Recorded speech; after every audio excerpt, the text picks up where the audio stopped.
Bonjour, voici les principales nouvelles du 5 juillet. En Libye, les autorités libyennes ont catégoriquement démenti mardi que des proches de Libyens ayant boycotté un défilé pro-Kadhafi aient été tués.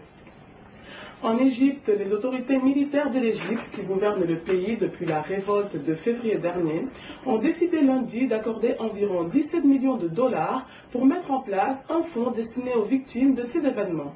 De plus, le président des Émirats arabes unis a décrété lundi des directives pour débloquer une enveloppe d'aide de 3 milliards de dollars pour l'Égypte.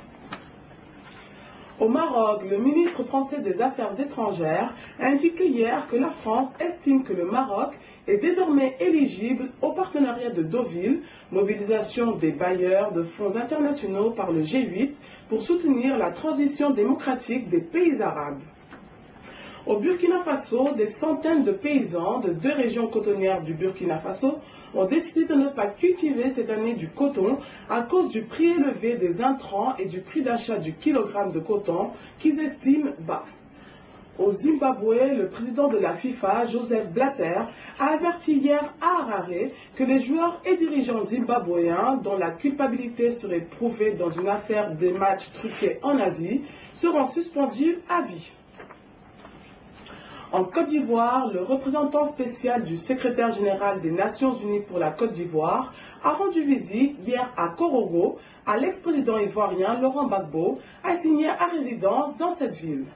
De plus, Charles Blé Goudé, contre qui un mandat d'arrêt international vient d'être délivré, s'est dit dans une interview à RFI prêt à comparaître devant un tribunal ivoirien si le président Alassane Ouattara est également jugé. Et en Algérie, un policier a été tué, un autre blessé et un islamiste armé abattu lors d'un accrochage hier matin vers 11 h heure locale au centre-ville de Ain El Aham, à 15 km au sud-est de Tizi Ouzou.